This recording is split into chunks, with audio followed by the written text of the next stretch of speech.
Rob, now this is my second favorite raptor. You have from experience of the days of being in the field as a wildlife officer. Yeah, my favorite bird of all time is a peregrine falcon, which you see in all the major cities in Ohio and Pennsylvania. Those are just the coolest birds. This is my second favorite. This one here is a sparrowhawk, kestrel. These are the ones that you see on the wires, and you see them hovering in the air sometimes, not even flying. They'll catch the wind and hover and look for crickets and grasshoppers. Yeah, kind of like a kite.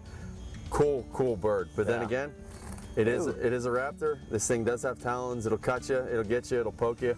But these ones here, these are neat. Now, Heather, you said this particular bird's getting ready to molt. Why don't you explain a little bit of that real quick? They will lose their feathers every year. Actually, sure, tail's just coming in. That tail down here should be all the way flat down at the bottom. Oh, okay. So they're just starting to come in, and her hairdo at the top looks a little funky, and that's because half the feathers are gone, and she's getting in new ones. Now, Heather, what's the process with these animals? You take them in, I imagine the first thing is they're evaluated, and then the final thing is they're released. What happens in between? I noticed you have some flight training pens and some feeding stations and stuff like that. What's the process? We take them from the very beginning, which is in our emergency care, which is up there in that room, and then they go to intermediate, which is the middle pens, and then they go back to the flight barn where they catch food and hit perches and do everything they're supposed to do before they leave. So they don't leave unless they know how to hunt and what they're supposed to eat, and then once you feel that they're ready for that, then you go ahead and release them and sign off with the government, and you're good to go. And I want to remind everyone too, you can't even possess a feather off of these birds legally. This is something they're totally protected by federal and state laws. Heather's fully licensed to do this. Now you don't have a regular facility where people can come like a museum or anything like that. You keep it private so that these animals are here to rest. This is like the recovery room. This is the hospital. This is the bird hospital in 7 counties, and out of 7 counties they all come here, and we release them where we feel that they need to go. Either they'll go back to where they came from, or we'll take them someplace new, depending on what's going on with them and how long they've been gone. Well, very good. Very cool. Another cool species, the kestrel, American kestrel. American kestrel. Well, we'll go on to the next stuff here.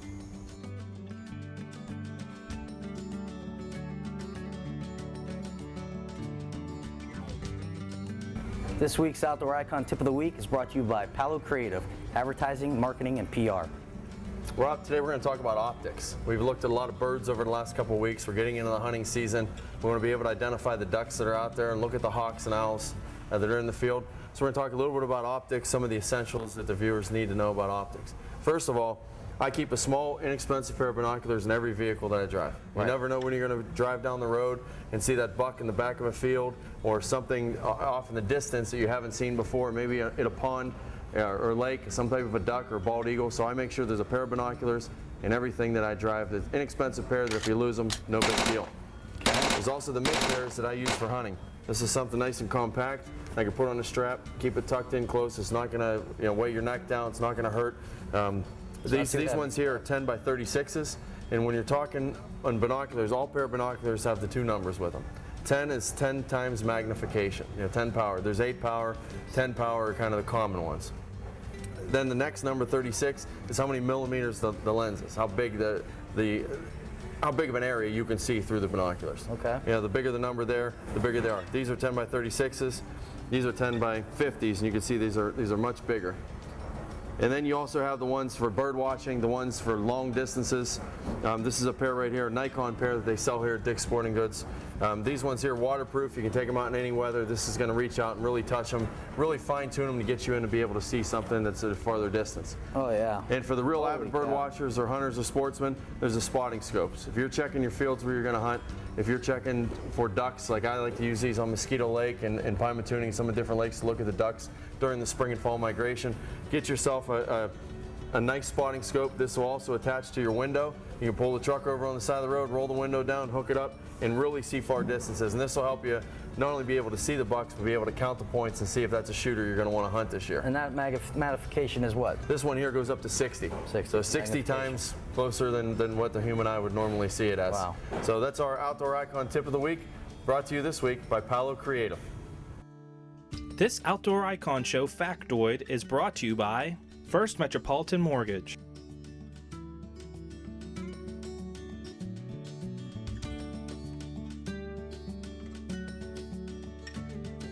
Stay tuned. The Outdoor Icon will be right back.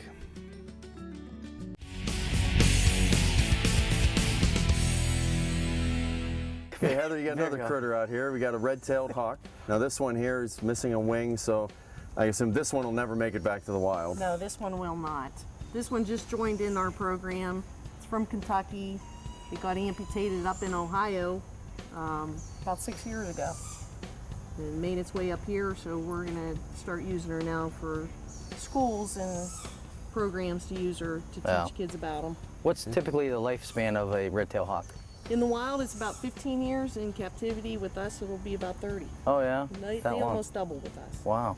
But their lifestyle changes when they're with us. Sure. They're not hunting for food or... Now the telltale thing with these, you got the yellow talons. These are ones you probably see along the roadways when someone's driving. They see the hawk sitting in the tree, sitting on a telephone pole. Typically it's a red tail, but there's many species of hawks in the northeastern Ohio, western Pennsylvania. There are 7 species of hawks and 8 species of owls, so we have quite a few around here. So everything's not an eagle, contrary to what people say. I know from my past experience in other jobs, people will call and everything's an eagle. Everything's an eagle. Right. This looks like it could have a white head. It looks like it could be a, in the modeled stage of an eagle, a young eagle, but yeah. They're much bigger. They're Much bigger. Now, lot different. Now again, the diet, is it similar to the barred owl? They're Or going to no? eat the meat, but they're going to take everything up to like a rabbit-sized squirrel. Okay. They're going to be a little bit larger. This is a female. The male's going to be a little bit smaller. So, and they think that's because in their territory, they own a square territory, a square mile. In that territory, the males are going to eat the smaller, the chipmunks, the mice, and the females are going to eat the rabbits, so they don't deplete their entire population within their square mile. Will they ever go at a groundhog too? It has to be pretty small. Yeah. Okay. These things, Rob, when people look into their neighborhoods and they see hawks in their neighborhoods, when you get a lot of calls on these, is in the spring when they have a nest, you'll find them right in someone's backyard, and they'll see them an awful lot and say, "Holy cow, I got all kind of hawks around." Usually just one or two, maybe a breeding pair, and the young that they're feeding every day, and then they'll move on to more rural areas after that. Typically, how long do you have a red-tailed hawk when it comes in for the, was maybe injured, but it was repairable, and you take care of them for a while? How long does it usually take for them to get back in the wild? If we do surgery, it's gonna take us a couple months. Yeah. If they The surgery is the last option. That's not a commonplace type of thing. The vet has to understand that there is a chance for this thing to make it back to the wild, and if it isn't, Yeah. Yeah. Oh, absolutely. Yeah. Absolutely. And if they just get winged or they're just a little sick, we'll give them the medicine they need, and they'll be out in no time. Now, Heather, you operate out here on a total volunteer staff, even yourself. Yes. This is just a Yes. labor of love. It isn't a business that you're making money off or anything like that. No, we don't make money. We do charge for education, but that's just to keep our, there's a lot of birds. It takes a here. lot of mice and rabbits and snakes and stuff to feed these critters. Absolutely. We take in over 500 birds, so. It's really cool what you're doing here, and it's always nice to see up and close and personal here these wild birds of prey. Now tell us, for the viewers too, they're seeing you holding this thing and thinking, "Oh, that's cute, I can bet." How dangerous can these animals be? Well, a great horned owl could grab your arm about right here and snap both bones in your arm.